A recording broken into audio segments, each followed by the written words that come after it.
It is 8:24. We're having a little thing here on the morning news where it's great to see good things happen to good people and good people that you know. We have one of them coming in studio just after the other side of the break. It's the kick of his life, the chance for one kick for $1 million, what it means to one Winnipegger. Nice job, Rich. All right, Keith, where are you going to go from now?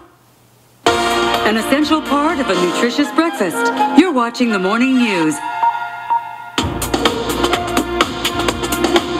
8:27. Thanks for joining us here on the morning news on Global Winnipeg. We're joined in studio by Rich Pope, who, if you haven't heard his name, you probably will over the next week or so, because you had a chance to go to BC and kick for a chance to win $1 million. And so talk a little bit about your experience there. It was a whirlwind week, that's for sure. I got a call from TSN on, I think it was Friday, September 28th or 29th, and then I had to keep it secret for 5 days. I couldn't tell anybody for 5 days. And then finally on the Wednesday when the TSN put out the press release, it was finally like a sense of relief that I could tell people and let them know. And then, yeah, headed to Vancouver this past weekend and competed in the quarterfinals. And you were one of 4 people who had a chance to compete over the weekend. And so let's watch your first kick. Now, this was a pretty dramatic, I guess, round for both of you. For sure, yeah. There's a lot of strategy comes into place. The first kick obviously wasn't that great. It went wide. Yes. So after you missed it, were you freaking out? Yeah, because he then kicked 3 from the 20-yard line in a row. So that would put on the pressure on me for my last kick right here, which I made it a little bit too dramatic in my books. Look, watch this thing. If you haven't seen it, oh my goodness. And there, you're saved. Yeah. So the guy you were up against, he ended up missing that last kick, and so it was really up to you because it was so close. You were gaining points as you go with every kick, right. And so he had 60 points going into this last kick. You had 55, and he missed his, and so you really needed to get this one. Yeah, so all I had to do was put it in from the 15-yard line because it was double the points last kick, and hit the post, and luckily went in.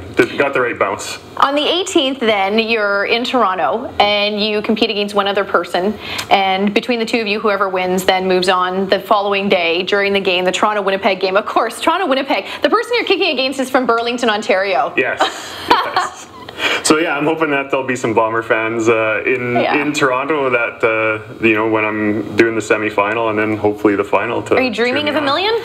I haven't even thought that far ahead. No. Right now, it's like kicking the ball. That's my priority right now. Make sure that ball goes straight.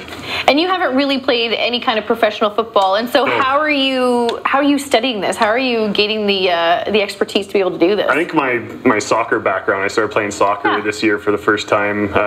Cardable Sins is the name of our soccer team, and so this year was my first full-time playing back in soccer. And I think just the playing soccer has helped me, be able to kick the ball a little better. And you're getting some guidance from Troy Westwood leading up to this? That's amazing. Troy Westwood helped me out for sure with Jay Richardson from TSN 1290, and Justin Pillardi was a huge help from the Bombers.